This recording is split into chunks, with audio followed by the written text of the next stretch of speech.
Good afternoon, and thank you for joining us. Saturday's shocking attempted assassination of former President Donald Trump has raised even more concerns about the state of U.S. politics. So, how will it impact the upcoming presidential election? And will this change the political landscape? And e-scooters have gained in popularity in the past few years, but are stronger regulations needed to keep everyone safe?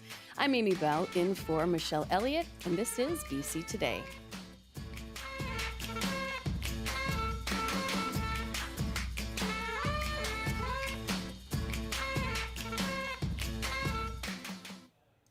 And thank you for joining us on radio, TV, and live stream. You can call us now on our top story. What was your reaction to the attempted assassination of former President Donald Trump? Will this change the tone of the political rhetoric? Our number is 604-669-3733. You can also call 1-800-825-5950 or pound 690 on your cell phone. You can also email us, bctoday@cbc.ca. The world was shocked by the attempted assassination of former President Donald Trump on Saturday at a rally in Pennsylvania. The shooting killed one person and critically injured two others, while Trump had minor injuries. Politicians on both sides have called for the country to be unified and calm immediately afterwards, with U.S. President Joe Biden saying the country needs to lower the temperature in the campaign, and Trump expected to echo the call for unity at his GOP convention speech today in Milwaukee. We're asking you for your reaction to the assassination attempt on former U.S. President Donald Trump. And do you think this will change the political rhetoric? Call us at 1-800-825-5950, 604-669-3733, pound 690 on your cell phone. You can email bctoday@cbc.ca. Joining us now is Maxwell Cameron, UBC political science professor. Hi, Maxwell. Hi, Amy. So, given the political rhetoric on both sides leading up to the assassination attempt, how surprised were you that this happened? Well, I was shocked and alarmed like everyone else, but I can't say I was entirely surprised. Right. I think this assassination attempt was really a reflection of the high level of polarization that we have witnessed in the United States over the past several years. And I'd suggest that that polarization, in some respects, has been really exacerbated by Donald Trump's refusal to accept the outcome of the 2020 election and of the insurrection that occurred on January the 6th of 2021. Since that time, the United States has lived through an increasingly angry, rancorous period in its politics. Elections should be a moment where we resolve our differences peaceably. And it seems as if the United States is moving in the opposite direction. And that is very concerning. And the Republican National Convention started this morning in Milwaukee, where over 2,400 delegates are widely expected to formally nominate Trump as their candidate for the November 5th presidential election. Now, Trump posted on Truth Social that he and his supporters would remain resilient in our faith and defiant in the face of wickedness. But he also asked his staff to weave a unity message into this 4-day convention. Do you think we can expect maybe a different tone from Trump now than we've seen in the past? I think that there will be some shift in his tone and in his language, but I suspect that more than anything else, what that is going to reflect is the fact that this event actually boosts him, actually strengthens him, and mobilizes his base. And it means that this convention is going to be beyond a coronation. There's a kind of glorification of Donald Trump, and it puts him in a position of kind of flipping the script a bit, blaming the Democrats for this polarization, arguing that they have been saying, as one of his prospective VP nominees, Vance, was saying recently, they've been saying he is an authoritarian threat to democracy, and that that's part of what has created this tension. I think the reality is both sides see this election as an existential moment in US history.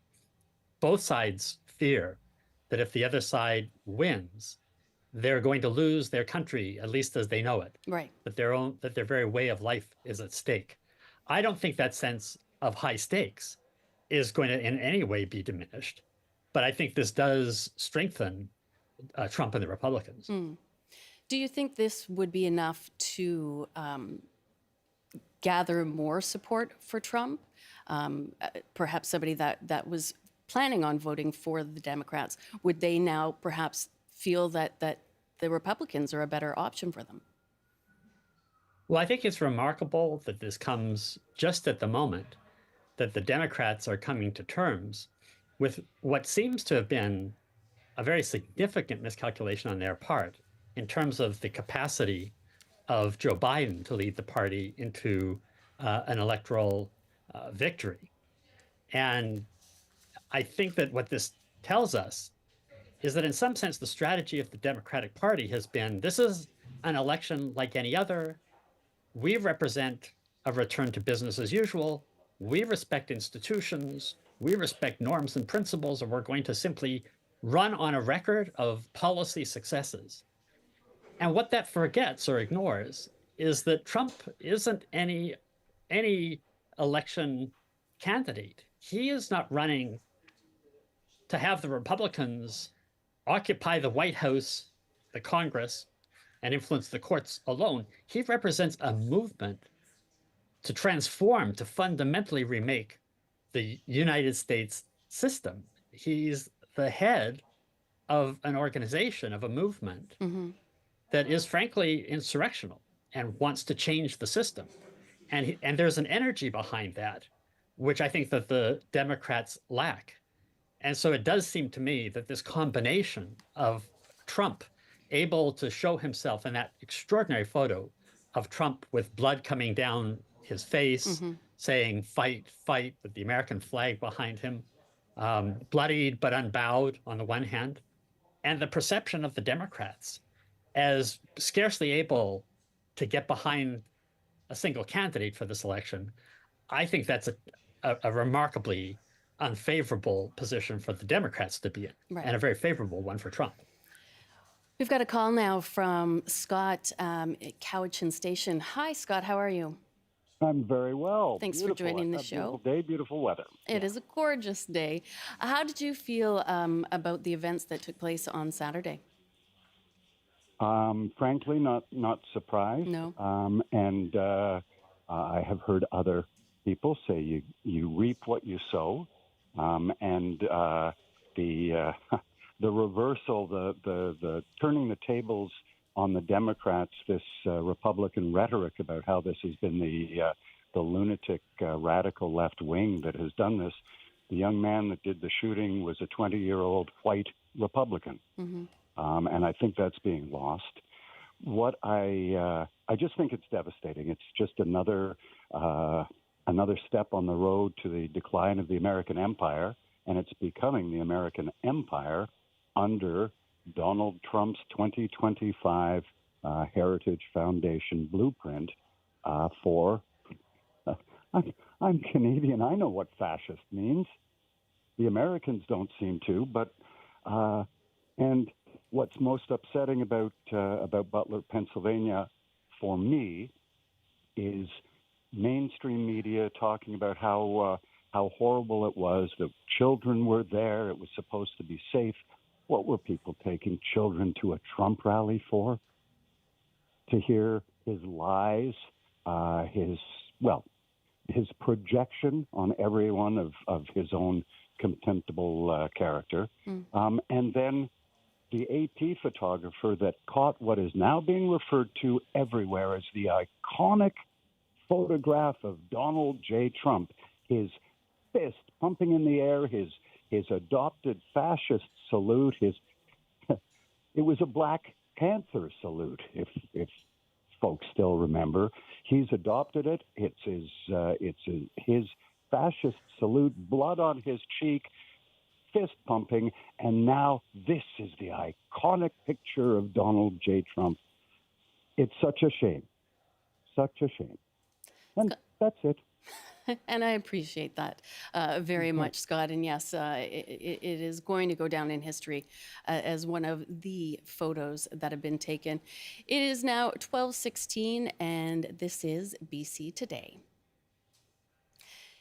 As you've been hearing, U.S. presidential candidate Donald Trump was the target of an assassination attempt this weekend, and the shooting left him with a bloodied ear. He is, quote, doing fine, according to a statement from his campaign.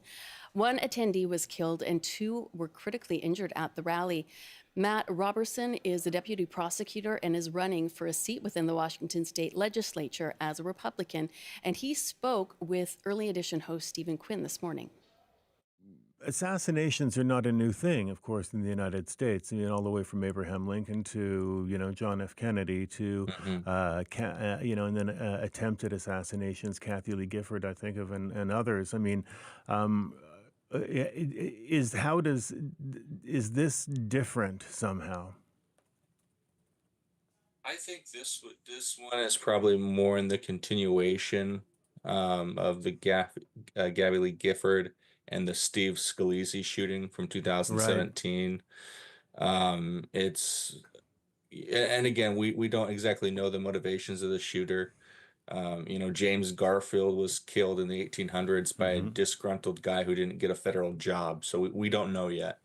But I think we are seeing, when you're constantly calling the other candidates on the other side threats to democracy, or you're saying the other side stole an election, I think it raises the temperature for the extremes, the fringes on both sides, and then you get a madman, and I'm assuming motive here, who decides to take matters into his or her own hands.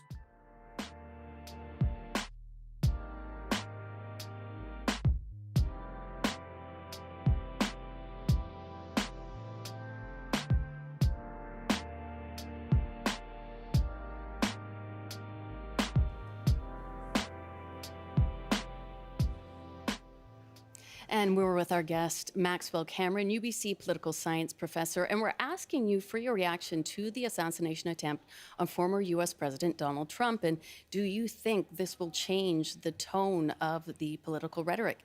Call us at 1-800-825-5950, 604-669-3733, pound 690 on your cell phone. And you can also email bctoday@cbc.ca.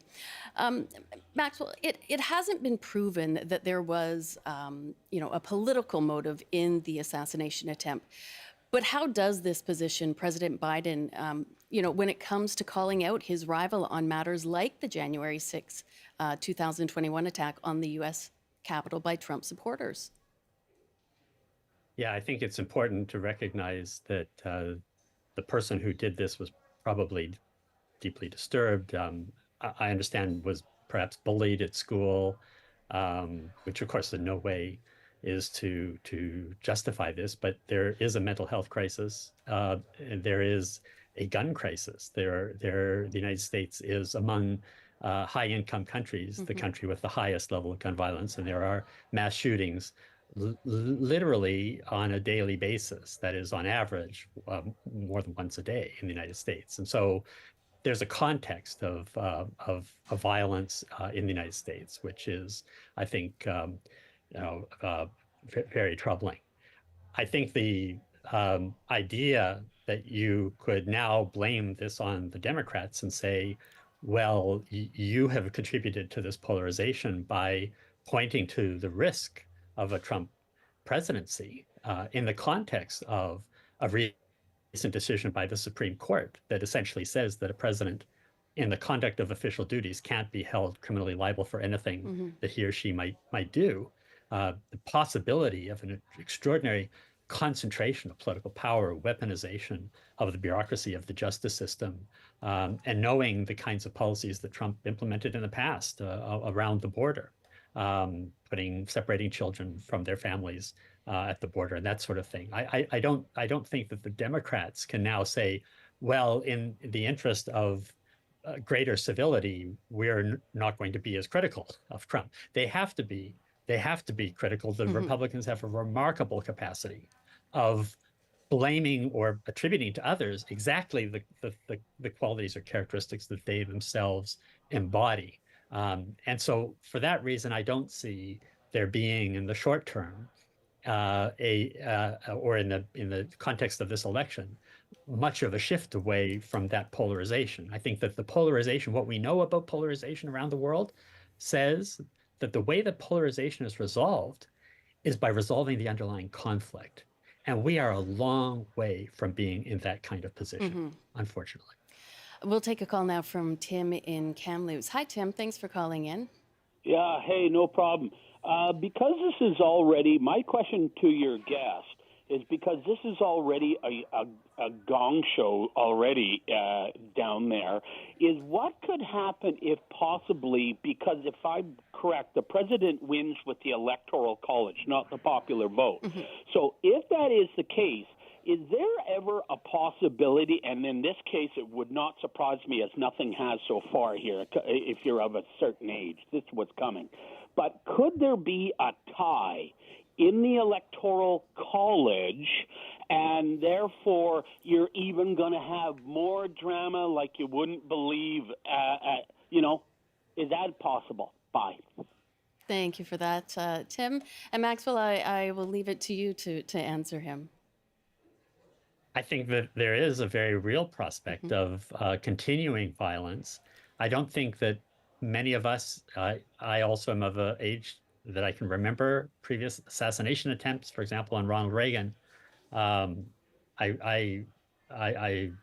This is a little bit early in the electoral cycle for us to see this kind of violence, but I think I would not be surprised to see violence happening around the outcome of the election if it is at all close. We know that the Republicans are already doing everything that they can to put themselves in a position to influence the post-election issues, that they're already challenging the kinds of attributes of the electoral system that they don't like, for example, mail-in ballots. If the election is at all close, either in the popular vote or in the Electoral College, or if those votes go in different directions, which is also possible, you could very well imagine in the United States, in the context of the weakened legitimacy of its institutions, that there could be political violence as actors on a decentralized basis or ultimately at the behest of their leaders try to use force to try to shape the result of that process. And that is exactly the outcome we all want to avoid. I just want to return to the point. Democracy is about learning to live together without killing each other. And we can't lose that. That's the most precious gift that democracy gives us. Randy joins us now from Kelowna. Good afternoon, Randy. Hello there, folks. How are you? Doing well. How are you? Okay, good. You know, I do like to make a comment, and I'll say it at the beginning that I am pro-Trump, and I'm pro-democracy, and pro-freedom, and pro-life, and pro-safety. And your comment that we don't want violence, and I agree completely. But let me ask you a question. What was your comment when Biden a couple of days ago said they should paint a target on Trump? What do you think about that? I mean, personally, yeah. I mean, that's what he said. That's what Biden said. We'll paint a bullseye on Trump. Now, is that what you would agree with, sir? I certainly would not. I think that kind of rhetoric is inappropriate. I don't think that any politician should ever be made to feel like they are putting themselves at risk when they enter the political arena and offer themselves for public service. And I think that's something we need to keep in mind here in Canada, where we've also seen similar rhetoric, and certainly in the United States, it's gotten out of hand. I would hope that kind of thing would be toned down. And I agree with you. That is entirely inappropriate. Thank you for making that point, Randy. Rob in Vancouver, how are you? Yeah, hi, I'm doing all right. I just want to say that I think an important thing is that as humans, we've got to maintain our empathy for each other. Empathy and cooperation is really, I think, what sets humans apart from, our closest biological species relatives. We are not like apes who the moment they see someone from a different clan, they just kill them right away, right? We're not quite like that. No.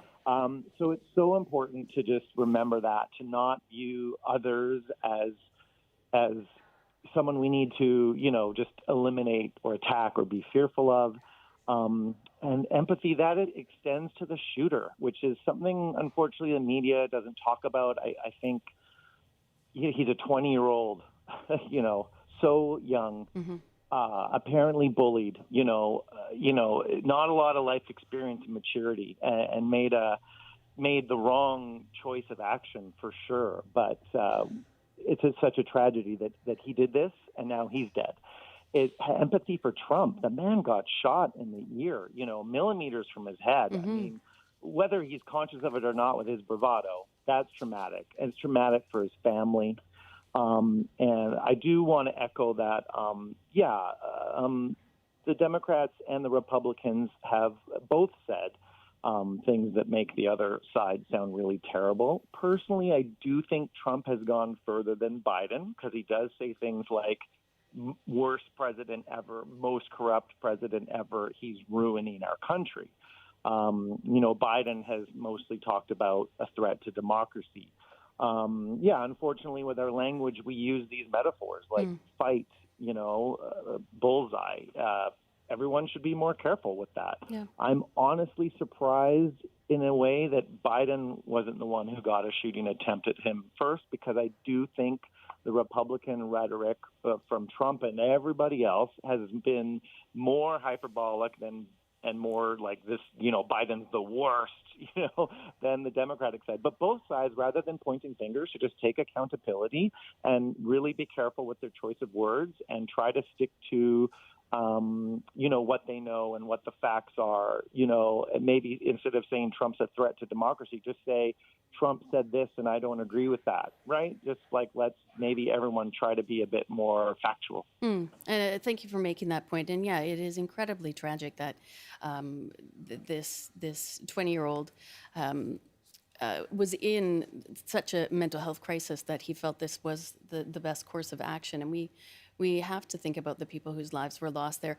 We'll take a quick call from Gary in Mount Forest. Hi, Gary. Hi. And so what were your thoughts? Gary. Hi, Gary. What were your thoughts on the attempted assassination on former President Donald Trump?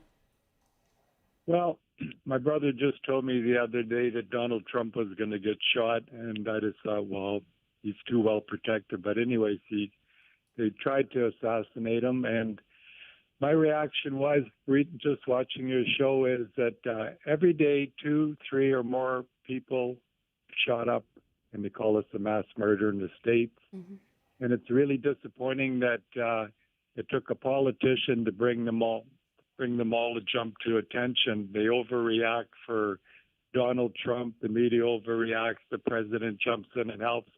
Yet all of these children in classrooms are being shot up down there every day, and nobody really wasn't doing much. It was just business as usual. So why make a big deal out of this? I know he's the next president maybe, but they're really, I don't know, it's just special treatment for the politicians who are looking after themselves by the looks of things to me. Okay, Gary, thank you for that point. And that has been made, the point's been made that there are so many shootings in the States, and not much attention is paid to them anymore, Maxwell. But this, with Trump, suddenly we're getting all of this exposure for guns. I have to ask you before we let you go, Maxwell, is there a risk of civil war in the U.S.? Yeah, I think honestly that is a possibility. That should be a possibility at the front of our minds, and that's why we need to remember the importance of defending institutions that allow us to settle our disagreements peaceably. This could very well be the beginning of a not the beginning, actually. I think I would say we've already seen a process of growing tension and conflict, and increasingly a sense that differences are irreconcilable, that we can't resolve our differences through compromise and through normal politics. And so I think that is a very real fear. I think we should take it seriously. Civil war, of course, is a term that can encompass many different things. It doesn't mean a complete breakdown of political order, anarchy in the streets, but we could see a continuation of a kind of a low level of ongoing political violence. And I think it is important to make that distinction between political violence and all other forms of violence, that when we say there's no place for political violence in our country, are we saying that it's okay to have violence in our schools and in our streets? That I think is a point well taken. And I would also refer back to the first comment about empire. The United States is an extraordinarily violent country. It has inflicted violence on much of the rest of the world. And so that experience of having so many veterans who have been affected by violence, you add to that the crisis of mental health, the opioid crisis, the deaths of despair. The context of the United States is one that I think is fertile territory for the exploitation of violence for political ends. And so let's watch the politicians very closely and see if that's the path they want to continue to go down, or whether it's possible to pull back from that in the context of what is going to be obviously a highly fraught, highly competitive election. Maxwell, thank you so much for joining me today. My pleasure, Amy. It's a sad subject, but glad to be with you today. Thank you. Maxwell Cameron, UBC Political Science Professor. And the CBC News with Robert Zimmerman is next. Good afternoon. A deadline for pro-Palestinian protesters to dismantle their camp on Vancouver Island University's campus in Nanaimo has passed without action. The university issued a trespass notice last Thursday, saying it would take legal action if the protesters didn't leave the site by 8 this morning. The protesters say in a social media post they remain steadfast, and the university had chosen to put students at risk, punishing them for using their right to protest by issuing that deadline. UBC says it's aware of a social media post apparently made by a professor in its Faculty of Medicine shortly after former U.S. President Donald Trump was injured in a shooting over the weekend. The post by a now deleted account said, "Damn, so close, too bad." Professor Karen Pinder did not immediately respond to a request for comment. And the number of active wildfires in BC is hovering at about 150, including a 1-hectare blaze that is visible from Highway 1 between Chilliwack and Hope. The Wildfire Service says a hot, dry trend continues in the southern interior, while the northeast is returning to a warming trend after a brief break from the heat. And now taking a look at the forecast, heat warnings continue in several areas of the province with highs getting close to 40 degrees. On the north coast, rain this afternoon with a high of 16, highs to 30 with a mix of sun and cloud in the Peace. In the central interior, including Prince George, a mix of sun and cloud with a high of 29, highs up to 36 degrees with lots of sunshine in the Kootenays. In the southern interior, including Kelowna, sunny with a high of 37. And for Metro Vancouver, Greater Victoria and the Fraser Valley, sunny this afternoon with highs up to 27 inland. That's your CBC News update from Vancouver. Thank you very much, Robert. And for those that cannot see you, you've got a lovely yellow shirt on. Well, You're like a little Amy. ray of sunshine. Oh, you're welcome. As yes. always. Thanks. Yeah, as always. No problem. Thank you, Robert. You're welcome. And thank you for joining us on CBC Radio 1, CBC Television, and live streaming on the CBC News app, cbc.ca/BC, and on the CBC Vancouver YouTube page. Time now for a few emails that we received speaking about the assassination attempt on former President Donald Trump this past weekend. Liam writes, "My takeaway from this weekend's event is profound sadness that Biden and the rest of his party expressed more concern for violence against an avowed racist and authoritarian than they do the countless innocents the American Imperial Project murders daily across the globe. They are fine with violence being used to achieve their economic and political goals, but outraged when the same means are employed against them personally."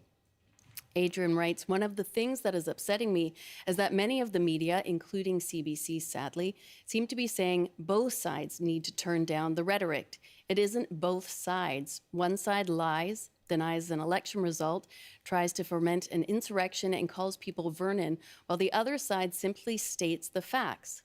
Trump behavior does not suggest he wants a democracy, and to anyone with a historic memory, he fits the fascist bill. The Democrats have to be very critical of what Trump espouses." And Lisa writes, I'm not at all surprised. I am disgusted that many of the Republicans are blaming the Democrats. I can't believe how Trump manages to escape everything, court cases, etc.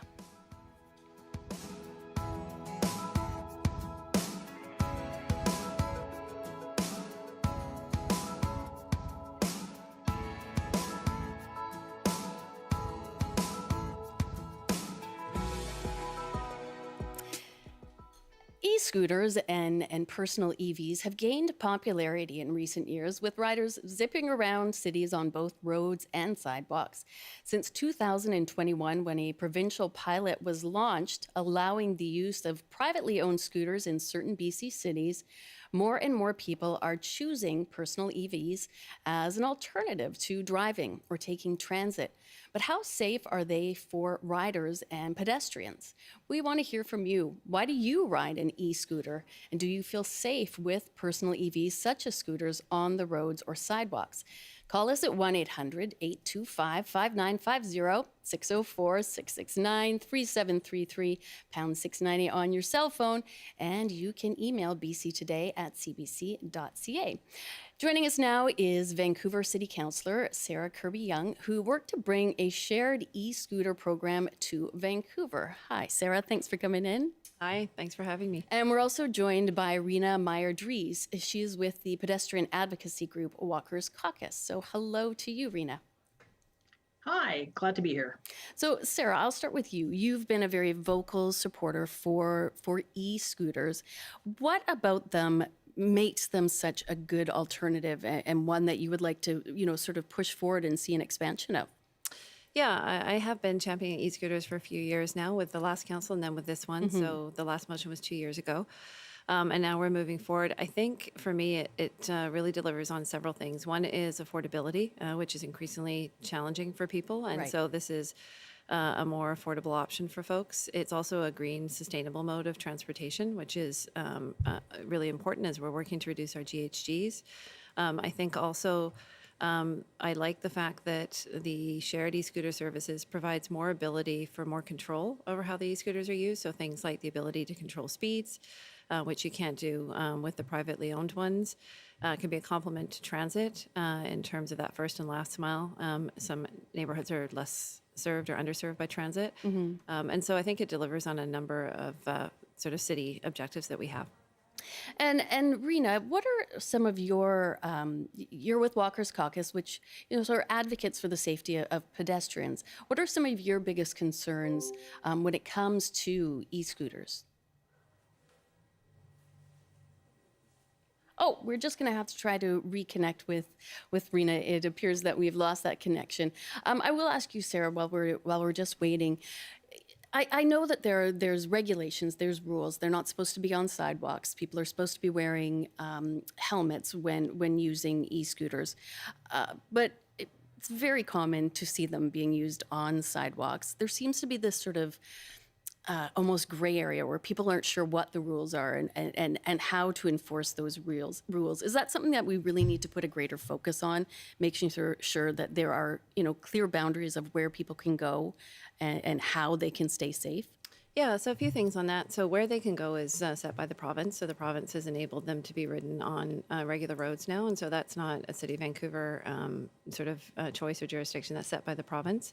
But I do want to say it was really important to the city in moving forward the need provider. And so for the shared service, our staff took 2 years on working on developing this program, and safety was a really important part of that.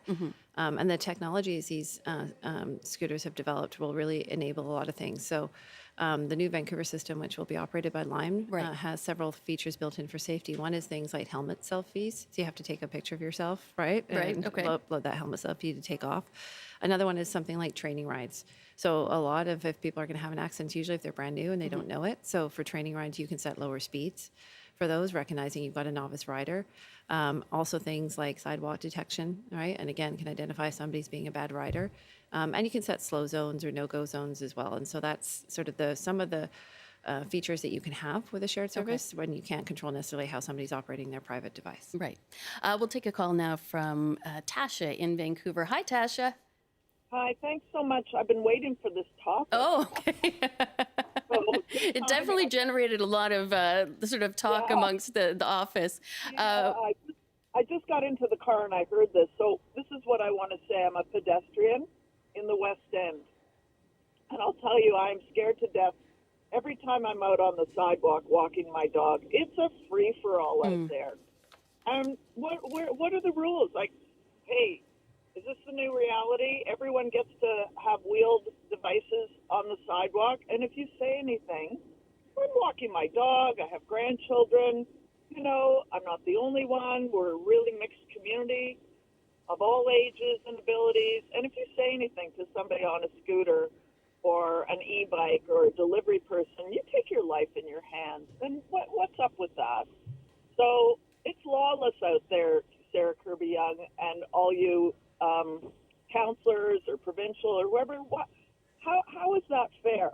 There's no laws. There's no enforcement. And you take your life in your hands. Should you dare to say anything, you risk getting, knocked over. Who cares? Get out of my way. It's really disappointing. It's very sad. That's what it's like. Come out and walk in my neighborhood. Thank you for that call, Tash. And of course, we would want nobody to feel unsafe with e-scooters.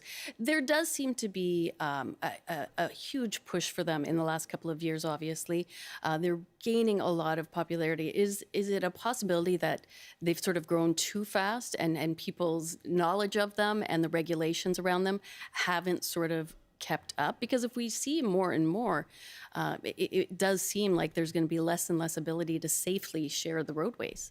Yeah, I think like with many things, this is a case where the regulations are usually catching up to the technology and the availability. So e-scooters have become widely available. They've become very popular, and we haven't done sort of normalizing safe riding, the education that will come with things like the shared service. The province has been really taking time in terms of implementing the new rules now and moving that forward, but they are here. And so in my opinion, it's better to regulate them and try to really normalize what, as I said, the safe, responsible riding, that it is to ignore them and not kind of create the standards and expectations for how they're used.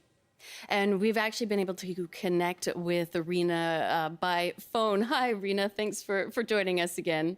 Yeah, sorry about those technical issues there. Yeah, I agree with both the councillor and the caller. As a pedestrian advocate, obviously here in New Westminster, where we're also considering rolling out an e-scooter pilot, the concern is that these things end up on the sidewalk. And the real problem, I think, is just lack of appropriate infrastructure for them. The sidewalks are already full of people walking and people with mobility devices. And then when you throw e-scooters, which I think are a great idea, by the way. I mean, I agree with all of the councillors' comments about mobility and accessibility and equity. All those things are great, but there's no place for them to ride on the road safely, so they end up on the sidewalk, and that's a bad mix. Pedestrians and e-scooters end up fighting over the scraps on the sidewalk, and that's really not what it should be. So I think there's a two-pronged approach required. One is far better infrastructure for people who do roll, so bikes, scooters, those things need to be on the road, and they need to have a dedicated space. We need to take away lanes from cars. And then there needs to be enforcement. And so far, the enforcement piece, certainly in New Westminster, where I live, is completely missing. And what other sort of infrastructures would you like to see? You talk about taking lanes away from the cars and the vehicles that are out there, and sort of giving them, two bikes and two scooters. What about for the pedestrians?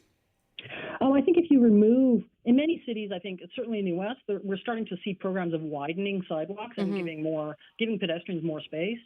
More is required. The problem with New West is that, and maybe Vancouver as well, I'm not so familiar with it, is that it's very difficult to widen sidewalks because there's already, stuff like lamp posts and fire hydrants and stuff that are embedded in the sidewalk that can't be moved easily. Those things require digging in to the ground, and it's very expensive to move. So that's the pushback that we as a pedestrian advocacy group are seeing, that widening sidewalks is actually quite difficult to do. Whereas I think, removing a parking lane from roads that are already 4 lanes wide, as a pedestrian advocate, I think that's the way to go. And that lane can then be used that's a double wide lane for wheeled traffic, for active transportation. Sarah, would you agree that we sort of need to address the bikes and the e-scooters and give them a dedicated space so they're not in interaction directly with pedestrians, but also not interacting directly with the vehicles? I understand how scary it would be to be on one of those and be competing with a truck or a car for that same road space. Yeah, I think our city is really evolving now in terms of how we use public space and road space specifically. So many different examples. We're looking at rapid bus lanes on a number of our major corridors to get people moving. Things like the gas tram pedestrian pilot to create space just for pedestrians. Active transportation infrastructure is really, really important. As well. And I think you're starting to see a lot of that reallocation happening now. I think that people are ready for that. They want it. The one thing that wasn't mentioned too about the infrastructure is we really learned from other cities. And so this new shared system that we're going to do with Lime will be the first all docked system in North America, which means that all the scooters can't be left on sidewalks or in public space and become tripping or mobility hazards. So they have to be redocked at the end of your ride to return that scooter. And that's a first, to my knowledge, in terms of being an all-dock system. So all those pieces work together, I think, in terms of creating a good environment. And on the sidewalk piece, we are trying to widen our sidewalks. We're doing that as new developments come up. And so we have the wider sidewalk areas to create more space for pedestrians in an increasingly busy city. We'll take a few more calls now. Dale in North Vancouver. Hi, Dale. Thanks for joining our call today. Oh, thank you for having me. And do you have an e-scooter yourself? I have an e-scooter, but I would call it a disabled or a trike mobility scooter for disabled people. Okay. I'm able-bodied, and I'm finding that going on the sidewalk, am I allowed to go in the bike lane? Because I'm finding that when I go down the bike lane, there's a lot of people walking, and I've got to say, hey, get out of the bike lane, get on the sidewalk. And a lot of e-scooters are whizzing by me because I have a chip that I can only go 5 kilometers an hour. Right. I'm just wondering, should I be in the bike lane? I mean, it's got wheels.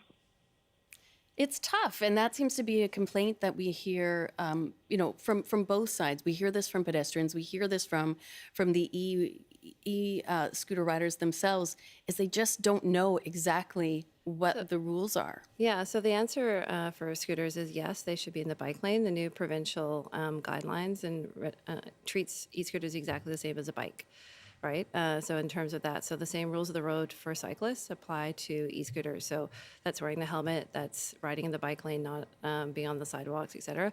Sidewalks are for pedestrians.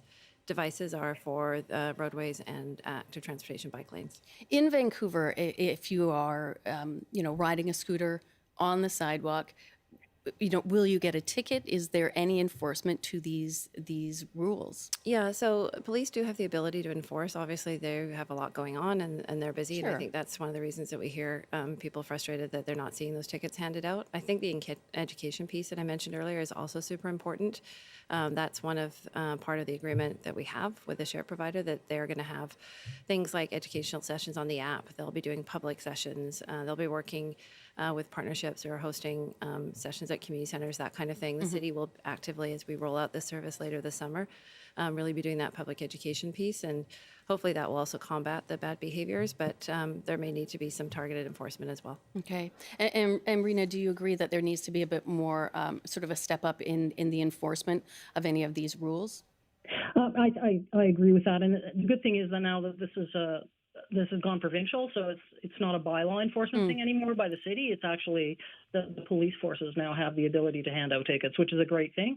The other issue that I have with e-mobility is that, of course, the horse is already out of the barn, and there's lots of private ownership of these things that don't comply with the provincial rules, so they go faster than 20 kilometers an hour. Right. I see hoverboards out there with one wheel. I see Segway type devices there with no brakes, electric skateboards, all this kind of stuff is out there, and you can't really stop them, and they're actually not that dangerous, they're only dangerous to the people operating them, actually. But they go all over the place too. So I don't know how to regulate those either, right? Those are devices that are out there. They're popular. They're good for the environment, but they're dangerous for pedestrians on the sidewalk. We'll take a call now from Donald in Vancouver. Hi, Donald. What are your thoughts on e-scooters? Oh, hi there. Yes. Yeah, I just want to say I think they're a lot more dangerous than these promoters of them are giving them credit for. I really do believe it's a free-for-all out there. There's absolutely no effort at any kind of enforcement. Anybody who walks around can see that. I've unfortunately been the victim of it myself, been injured by one of these things. Yeah, I was just recently traveling in Asia, and I tell you, people there do not ride on the sidewalk. They do not ride on the bike path. It is just not done. It's a choice being made to not enforce these kinds of things by our activists, counselors or whoever, is pushing these things. And I think it's absurd. I think it's ridiculous. It's not fair. I think they could easily get a handle on it. Trying to pass responsibility to others is absolutely absurd, and it's a free-for-all. And instead of them focusing on expanding this incredibly dangerous thing, it'd be nice if they would focus on some real public safety issues instead of this activist insanity. Thanks for joining the show and joining this topic, Donald. And Sure. I will say, both Rena and Sarah, we seem to hear this time and time again that people do not feel that there's a proper amount of enforcement. Yeah, and I think, as I said, this is a case where you have systems catching up with widely available and new choices for people, mobility choices. And just like e-bikes became very popular, electric vehicles, you have scooters and that are now coming out. And yeah, that is, we are going to be watching safety very, very carefully. The tickets can be given out by the VPD. And we will, if we see hotspots in that, council will definitely be communicating with that. We can't direct the VPD. But we definitely, and we do often have conversations on an ongoing basis when there are specific areas of concern that are brought forward. So I would say if anybody's seeing a particular area, like our caller from earlier that mentioned some hotspots in the West End, then let us know, because we can also, look at opportunities to put some education down there, some additional signage, whatever it is that it takes to sort of challenge or kind of address some of those issues. Right. And Rena, do you feel, sort of listening to people that are calling in and writing in, there is this sort of sense that it is moved too fast and the regulations haven't kept up. Do you feel that we can get there, though, if we, put things in place quickly? We can keep everybody safe before. I mean, we don't want to see anybody seriously hurt, by colliding with a vehicle or with another pedestrian. Yeah, no, these things are, the problem is that legislation will almost always lag. These things are changing so quickly and new things are coming online so quickly that it's very difficult for legislation and legislators to keep up with what's coming out. So really, I think the main thing, the two things that need to happen, or actually maybe three, one is that infrastructure needs to improve at a rapid rate. Like, you need to give space to these new devices, and it needs to be off the sidewalk. The second thing is that you need education, and what I'm seeing is that younger and younger people are using this, which is great because, it gives them mobility. But they need to be educated that they're not on the sidewalk. They need to be wearing helmets. They need to know the rules. And this needs to happen in, middle school kind of thing, because this is where I'm seeing these kids own these. I know that there's a current age limit to operating an e-scooter, but I'm seeing younger and younger kids as young as 12, 10 on my residential streets here operating these devices. So that needs to be part of the education of the school system. And I know the bike people give bike safe education in schools. Why can't we do e-scooter education as part of the curriculum? And the third piece is enforcement. And that's difficult because council can't usually, I know in New West and probably in Vancouver as well, council cannot tell the police force where to enforce or what to enforce. That's up to the police. So, and the police don't have budget for this, or they don't have the manpower. I know New West has a very tiny police force, that's dedicated to other things, right? We don't set their priorities. Citizens don't set their priorities. So that's a difficult conversation and a difficult shift. So I think it's hard. I really do. It can be very difficult playing this sort of a catch up. Just read an email we received from Victoria. And she writes, I ride an e-scooter to work every day, all year. I use bike paths unless I have to go on the sidewalk. On the sidewalk, I reduce my speed to walking pace or slower. I am a single mom with a low-paid job. I cannot afford a car nor buses. The bus is overcrowded and takes me 45 minutes to get to work. Make more infrastructure. No way am I going to scooter on the road surrounded by speeders. And Howard writes, Delta is currently working on a plan for a combined cycling pedestrian pathway along part of River Road next to Ladner Village. As a senior who often walks that route, I worry about bicycles, e-scooters, etc., racing past, posing a risk to myself and others. In this case, there should be room to divide the pathway, but the city doesn't seem interested in that. And Ellie writes, this applies to scooters and bikes, both powered and not. We need rules. We need enforcement. I think that is the major takeaway from our discussion today, as is people are very unclear of what the rules are, and we need to step them up so that everybody can stay safely. We've only got a few real seconds left, but Sarah, any final thoughts for people to know about scooters? Yeah, I mean, I love the idea that Rena suggested of education. I know ICBC does programs in schools, and so does Hub Cycling, and I think there's opportunities there. But as your caller mentioned, they are affordable, sustainable, green ways to get around. We have a lot of congestion in our city, which is not getting better, and that frustrates everybody trying to get somewhere, whether you're on drivers, on transit, et cetera. So this is part of the future of mobility, which is changing dramatically, and I think we need to adapt, but safety needs to be top of mind, and that definitely will be moving forward. All right, and Rena, I apologize, but we've just run out of time, but I have a feeling we'll be revisiting this again in the very near future, so thank you for joining us. This was Vancouver City Councillor Sarah Kirby-Young and Rena Meyer-Dries with Walker's Caucus. And that is it for our show today. Thank you for calling in and for joining this discussion. You can always email us bctoday@cbc.ca.